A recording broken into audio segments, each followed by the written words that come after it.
이 사랑이라는 단어 참 좋은 것 같습니다. 많은 것들을 생각하게 만들어주는 단어 아닙니까? 여러분들은 딱 무엇이 생각납니까? 예배 시간이다 보니 당연히 하나님의 사랑, 우리의 죄를 해결해 주시기까지, 그래서 이 땅까지 내려오셔서 죽기까지 하신 이 예수님의 사랑이 분명히 떠오를 것이고요. 사람과 사람 사이에서의 사랑이라면 가족, 연인, 친구들이 생각날 겁니다. 갈등하고 서로 싸웠던 거 빼고요. 서로 이렇게 사랑을 표현하는 그런 순간들을 생각한다면 참 가슴이 따뜻해집니다. 그런데 여기서 한 가지 질문을 던지고자 합니다. 이 사랑이라는 단어가 주어졌을 때 여러분들 머릿속에 떠올랐던 사람들 중에 여러분들에게 상처를 주고 욕하고 괴롭히고 밑바닥까지 끌어내리고 사람들 사이에서 막 이간질하고 나에게 온갖 나쁜 짓을 일삼았던 그 사람이 있었나요? 사실 저도 없었습니다. 혹시 옆에 있는 배우자나 자녀가 이 웬으로 시작하는 단어 사실 사랑하지 않으면 실망하지도 않잖아요, 그죠? 그러니까 여러분들 옆에 있는 사람들 다 얼마나 사랑합니까? 이 사랑에 대한 성경 구절을 참 읽을 때마다 참 나는 참 사랑이 부족한 사람이구나를 느낄 뿐입니다. 실제로 우리 대부분은 나의 편만을 사랑합니다. 정확하게는 내가 사랑한 내 사람이라고 생각되는 사람들만 사랑하는 게 우리죠. 당연히 나에게 부정적인 영향을 주는 사람들은 사랑하기 힘듭니다. 그리고 그 외의 사람들에게는 사실 무관심하는 게 우리죠. 오늘 설교의 제목, 이 형제라는 이 바운더리, 그러니까 형제라는 경계가 여러분들에게는 어디까지인가요? 그러니까 어디까지가 여러분들의 형제입니까? 그리스도인은 분명 세상 가치관과는 달라야 합니다. 왜냐하면 우리는 이제 다른 존재가 되었기 때문이죠. 요한일서 3장도 그 사실을 상기시켜 줍니다. 1절과 2절의 앞부분만 한번 보겠습니다. 보라, 아버지께서 어떠한 사랑을 우리에게 베푸사 하나님의 자녀라 일컬음을 받게 하셨는가? 우리가 그러하도다. 그러므로 세상이 우리를 알지 못함은 그를 알지 못함이라. 사랑하는 자들아, 우리가 지금은 하나님의 자녀라. 아멘. 요한은 3장을 보라라는 감탄사로 시작합니다. 하나님의 자녀가 되었다라는 사실 그 자체가 바로 경이로운 것인데요. 여기서 어떠한 사랑이라고 번역되어 있는 이 어떠한이란 단어는요, 외부로부터, 그러니까 다른 나라로부터라는 뜻을 가지고 있습니다. 즉 하나님께서 주신 이 어떠한 사랑은 이 세상이 줄 수 없는 사랑과는 완전하게 다른 사랑이었다라는 것입니다. 무한한 사랑일 뿐만 아니라 유한한 우리를 하나님의 자녀로 부르는 사랑이라는 것이죠. 우리는 우리에게 잘해주는 사람만을 사랑합니다. 세상도 나 자신을 사랑하라 라든지 나에게 잘해주는 사람들만을 사랑하기에도 사실 바쁩니다. 그러나 하나님은 죄인을 사랑하셨습니다. 그 말도 안 되는 그 사랑, 우리 또는 세상과는 전혀 다른 그 어떠한 사랑을 우리에게 베푸셨다라는 것이죠. 그리고 이 베품 또한 이 완료 형태로서 그 사랑이 이미 영원한 선물로 우리에게 주어졌음을 말씀하고 계십니다. 그렇기 때문에 하나님을 아버지라고 부를 수 있는 존재가 된 우리는 이 세상이 이해할 수 없는 사람들이 된 것이죠. 이렇게 하나님의 자녀가 된 우리들은 분명 마지막 날을 기대합니다. 매일 새벽같이 우리가 요한계시록을 통해 살펴보았었죠. 그날에는 찬란한 영광과 기쁨이 있는 날이고 이기는 자에게는 끝까지 이기는 자에게는 새 하늘과 새 땅 그리고 하나님의 영원한 함께하심을 우리에게 상으로 주신다라고 말씀하고 계셨습니다. 그런 소망을 가지고 있는 자들은요, 3절인데요. 주를 향하여 이 소망을 가진 자마다 그의 깨끗하심과 같이 자기를 깨끗하게 하느니라. 아멘. 그러니까 우리가 소유한 이 최종 승리, 그 영원이 현재의 삶에 윤리 도덕적인 영향을 끼친다라는 것인데요. 그의 깨끗하심과 같이 자기를 깨끗하게 하느니라. 요한이 말하는 그는 예수님이시죠. 그는 어떤 분이셨습니까? 5절에서 말씀하시듯이 죄가 없는 분이셨습니다. 그에게 죄가 없느니라 이것을 직역하면요, 죄가 그 안에 없다라고 죄를 강조합니다. 그러니까 예수님은 죄를 짓지 않을 뿐 아니라 죄된 본성조차가 없으신 분이었던 것입니다. 그런 예수님께서 우리의 죄를 없애기 위해서 이 태초부터 계신 하나님이신 분이 이 땅 가운데 성육신으로 하심으로써 나타나신 것입니다.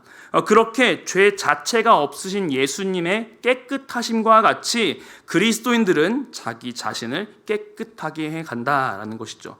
이는 계속되는 성화의 과정을 의미합니다. 예수님이 기준인 것이죠. 그리고 그를 닮아가는 것이 우리의 삶의 목표가 되는 것입니다. 이렇게 하나님을 향한 소망을 갖고 주의 뜻대로 살아가려는 이 하나님의 자녀와 반대되는 자가 4절에 등장하는데요. 4절에 이렇게 등장합니다. 죄를 짓는 자마다 불법을 행하나니 죄는 불법이라. 아멘. 바로 죄를 짓는 자죠. 먼저 죄에 대해서 그 어원은 여러분들 한 번씩은 다 들어보셨을 것입니다. 이 죄라는 단어 하마르티아는요, 고전 헬라어에서 이 관역을 맞추지 못하는, 그 관역을 빗맞추다를 의미합니다. 그래서 싸울 때 전쟁 중에 상대방을 맞추지 못한 군인이라든지 여행 가운데 제대로 된 길을 가지 못하고 길을 잃어버린 여행자를 지칭할 때 썼던 단어입니다. 그런데 신약 성경에서는 이 단어가 더욱더 능동적으로 사용되는 것인데요. 하나님을 의도적으로 반하는, 그러니까 고의적으로 하나님의 뜻과 반대되는 것을 선택하는 것을 의미합니다.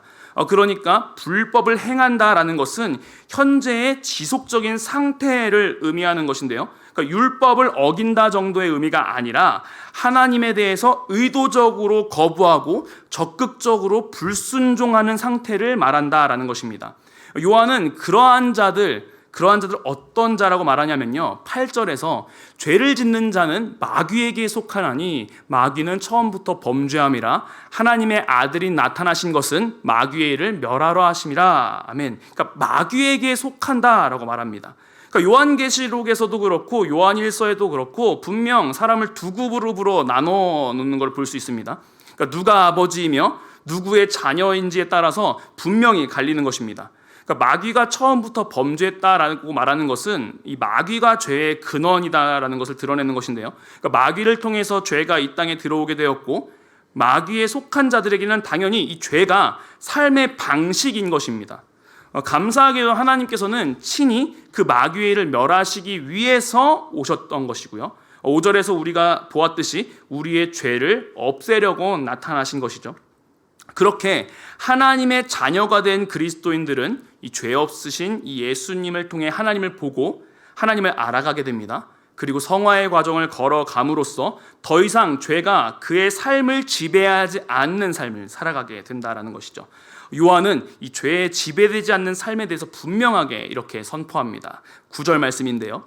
하나님께로부터 난 자마다 죄를 짓지 아니하나니 이는 하나님의 씨가 그의 속에 거함이요 그도 범죄하지 못하는 것은 하나님께로부터 났음이라. 아멘.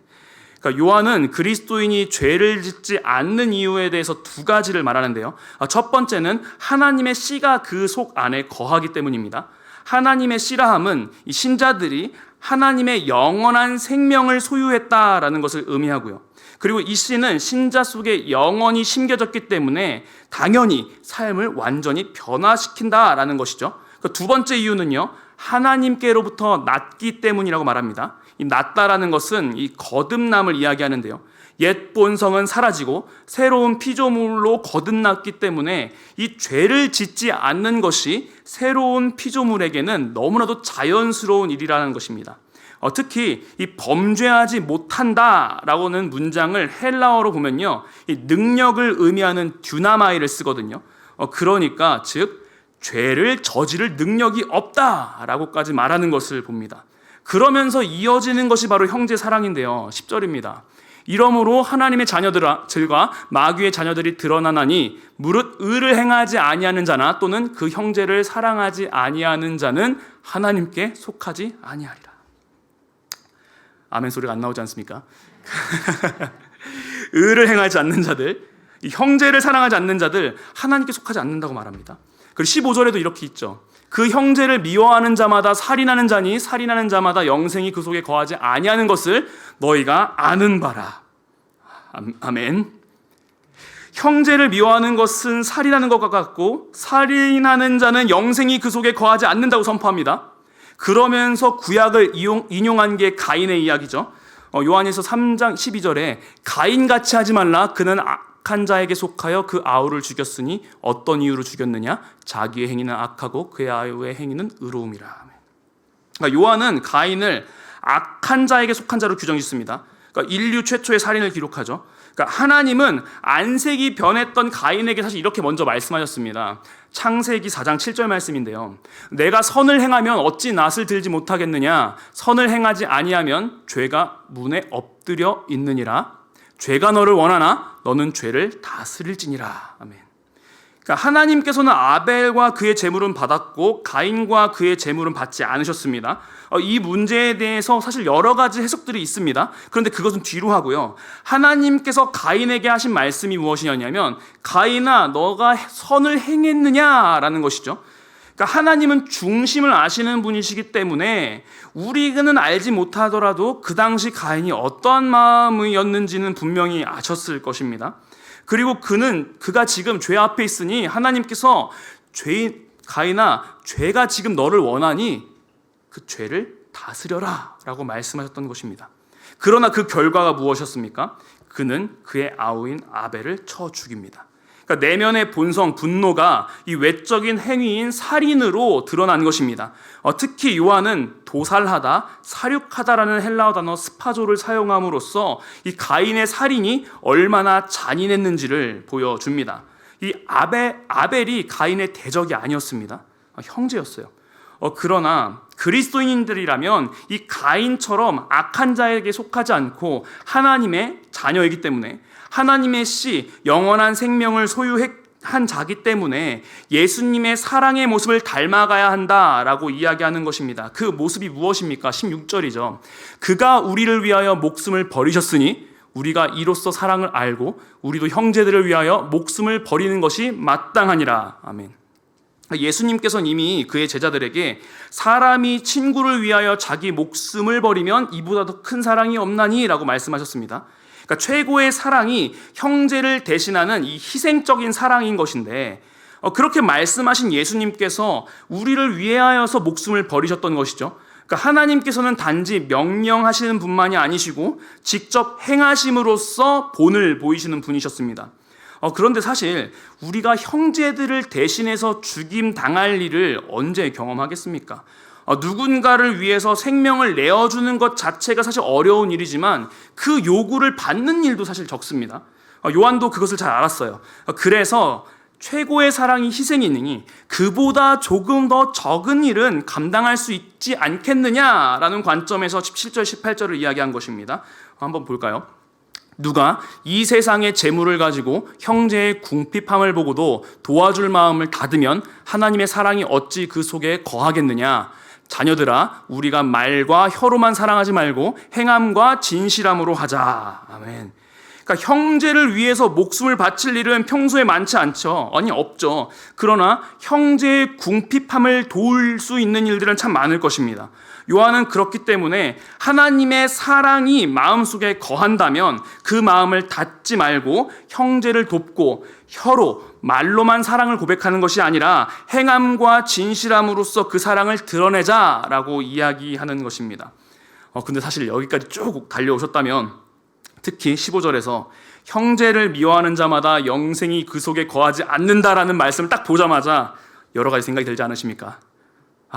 앞에서도 말씀드렸지만 나는 참 사랑이 부족한 사람인데 여전히 누군가를 미워하는 이 마음이 사라지질 않는데 형제를 사랑하지 않는 자가 사망에 머물러 있다라고 말하는데 이런 나는 과연 구원받을 수 있는 것인가? 구원받지 못한 것 아닌가? 라는 생각이 들지 않으십니까? 그래서 아멘이 조금 더 올라오고 막 그러지 않습니까? 여기서 사실 19절, 20절이 그래서 위로가 됩니다. 먼저 19절을 볼게요. 이로써 우리가 진리에 속한 줄을 알고 또 마음을 주 앞에서 굳세게 하리니. 아멘. 그러니까 앞서 말한 형제의 사랑을 실천함으로써 우리가 진리에 속한 줄을 알게 되고 우리의 마음이 주 앞에 굳세게 된다라고 말하는데요. 여기서 굳세게 하다라는 단어를 좀 살펴봐야 됩니다. 이 굳세다라는 단어가 사실 확신하다라는 뜻으로 번역이 되긴 합니다. 그런데 이 단어가 설득하다라는 의미를 가지고도 있어요. 그러니까 주 앞에서 우리의 마음을 설득한다라는 뜻이 되는 건데요. 그러니까 도움이 필요한 형제들을 만나게 되었을 때 사실 우리의 마음은 갈등합니다. 후원해달라는 말을 들었을 때 3만 원 할까? 5만 원 할까? 막 약간 이러잖아요. 막 10만 원 할까? 이게 우리의 갈등이잖아요. 그렇죠? 도와주고는 싶은데 이게 갈등하는 게 우리의 마음이란 말이죠. 그러니까 근데 이때 형제를 사랑하라는 그 말씀이 우리의 마음이 인색해지는 것을 막고 설득해 준다라는 뜻인 것입니다. 그러니까 한마디로 우리 마음 안에는 영적 싸움이 계속 일어난다는 것이죠. 그러니까 마귀에게 속한 자는요, 악에게 속했기 때문에 사실 죄를 짓는 행위 자체가 익숙한 사람들입니다. 그러니까 어떠한 양심의 가책도 느끼지 못하는 사람들인 거죠. 그러니까 도울 생각 자체를 안 하는 사람들인 것입니다. 그런데 그리스도인들이라면 당연히 이 형제를 사랑함에 있어서 하나님의 뜻이 무엇인지를 알기 때문에 갈등한다라는 것이죠. 그렇기 때문에 행함과 진실함으로 사랑하는 명령에 여러분들 모두 찔리셨다면 그거야말로 우리가 진리에 속한 줄을 알고 확신할 수 있다라는 것입니다. 그뿐만이 아니라 20절에 이렇게 말합니다. 이는 우리 마음이 혹 우리를 책망한 일이 있어도 하나님은 우리 마음보다 크시고 모든 것을 아시기 때문이라. 아멘. 방금 나눈 것처럼 그러한 일들이 우리의 양심의 가책으로 다가올 때가 있습니다. 우리 자신들을 책망할 때가 있죠. 누군가를 사랑하지도 못하고 내 안에 죄성을 깨닫고 말로 사랑함과 행함 사이에서의 이 괴리로 인하여서 찔리더라도 첫째, 하나님의 마음은 우리의 마음보다 크시고요. 둘째, 하나님은 모든 것을 아시기 때문에 나의 확신이 아니라 하나님의 확신이 우리 안에 거할 수 있는 것입니다. 그렇기 때문에 우리가 회개와 동시에 확신을 할 수 있는 것입니다. 그러니까 쉽게 말해서 죄를 발견하고 회개한다라는 것은요, 당연히 우리의 마음이 아프고 슬플 수 있는 일이겠지만 절망하고 낙심할 일이 아니라 내 안에 영적인 싸움을 하고 있다는 그 사실 하나와 하나님의 뜻대로 살고자 하는 우리의 이 진실한 마음을 하나님께서 아시기 때문에 오히려 구원에 대한 확신을 더욱더 할 수 있다라는 것입니다. 자, 그렇다면 이대로 괜찮은가? 말해 못합니까? 우리의 마음의 갈등은 결국 행함으로 열매 맺게 되어 있죠. 하나님께서 우리에게 주신 계명들을 지키고 당연히 하나님께서 기뻐하시는 것들을 이루어가는 삶을 살아야 할 것입니다. 그의 계명을 23절에서 이렇게 정리합니다. 그의 계명은 이것이니 곧 그 아들 예수 그리스도의 이름을 믿고 그가 우리에게 주신 계명대로 서로 사랑할 것이니라. 아멘. 먼저 예수 그리스도의 이름을 믿는 일입니다. 성경에서의 이름은 그 사람이 어떠한 사람인지 어떠한 성품을 가지고 있는지와 연결되어 있습니다. 이 예수라는 이름은 여호와는 구원이시다라는 뜻이고요. 그리스도는 메시아, 즉 구약에서 말하는 이 구원을 주시는 메시아임을 말합니다. 그러니까 이 예수 그리스도라는 이름 자체가 우리의 신앙 고백인 것입니다. 여러분, 예수 그리스도 믿으시죠? 믿으시죠? 이렇게 예수님의 하나님 되심과 구원자 되심을 믿었으니 이제 둘째, 그의 계명대로 서로 사랑해야 한다라는 것입니다. 19절에는요, 요한일서 4장 19절에는 이렇게 말합니다. 우리가 사랑함은 그가 먼저 우리를 사랑하셨습니다. 아멘. 이렇게 이야기하죠. 하나님께서 우리를 사랑하셨는데 도대체 어디까지 사랑하셨냐라는 것입니다. 우리가 다 알고 있는 말씀이죠. 로마서 5장 10절 말씀입니다. 곧 우리가 원수 되었을 때 그의 아들이 죽으심으로 말미암아 하나님과 화목하게 되었은즉 화목하게 된 자로서는 더욱 그의 살아나심으로 말미암아 구원을 받을 것이니라. 아멘. 그러니까 하나님께서는 우리가 원수 되었을 때 사랑하셨다라고 말합니다. 그리고 그 원수에 대해서 야고보서에는 또 이런 말을 하는데요. 4장 4절 말씀인데요. 그런즉 누구든지 세상과 벗이 되고자 하는 자는 스스로 하나님과 원수되는 것이니라 라고 이야기합니다. 이 말씀들을 통해 보면 우리의 존재가 하나님의 원수에서 절대로 벗어날 수 없는 존재였음을 깨닫게 해줍니다. 그러니까 다른 구절들을 살펴보면 이 하나님의 원수, 하나님의 대적은 이 사탄 마귀를 칭하거든요. 그렇다는 것은 이 8절에서도 이미 우리가 보았듯이 우리는 본래 마귀에게 속하여 본질상 진노의 자녀였으며 하나님의 원수였는데 이 로마서의 말씀대로 우리가 아직 이렇게 죄인 되었을 때에 예수 그리스도께서 우리를 위하여 죽으심으로 하나님의 사랑을 확증하셨다라는 것입니다. 그리고 우리의 죄를 없애셨을 뿐만 아니라 원수였던 우리를 하나님의 자녀로 변화시켜 주신 것입니다. 그렇다면 이 복음이 저와 여러분들을 향해 있다는 사실을 믿는다면 이 죄로부터의 자유는 더 이상 방종이 아니라 형제를 사랑하는 일로 열매를 맺게 되어 있는 것입니다. 그리고 예수님께서 원수였던 우리를 사랑하셨다면 내가 형제라고 생각했던 이 바운더리, 경계는 분명히 넓어져야 할 것입니다. 그러니까 사실 이 요한 1서에서 말하는 형제라 함은요, 믿는 자들만을 의미합니다.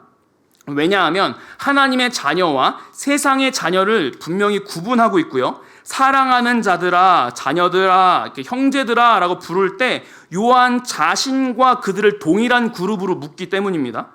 그런데 원수를 사랑하신 주님이셨기에 그가 보이신 본을 따라 그러한 삶을 더욱더 우리가 작정하자라는 것입니다. 사실 구원은 하나님의 주권 아래에 있지 않습니까?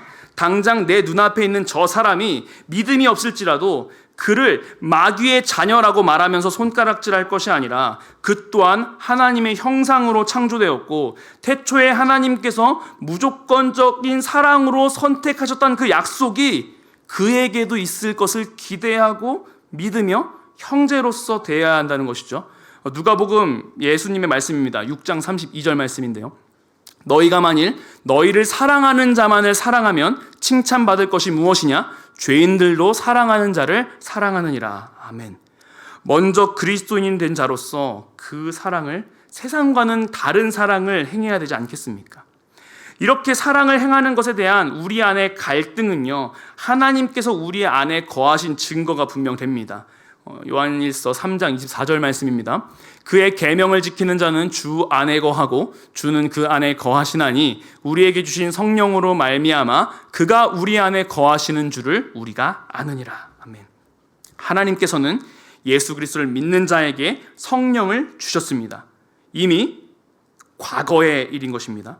성령 하나님으로 말미암아 우리가 하나님 안에 거한다는 확신을 갖게 되는 것이고, 우리 안에 거하시는 이 성령 하나님은 우리로 하여금 서로 사랑하라는 계명을 지켜나갈 수 있도록 인도해 주실 것입니다. 그러니까 저와 여러분의 삶이 하나님의 사랑으로 가득하여 내 가족, 내 사람만을 사랑하는 것이 아니라 그 사랑이 점차 확장되어 한 명씩 더 품어가는 저와 여러분이 되기를 소망합니다.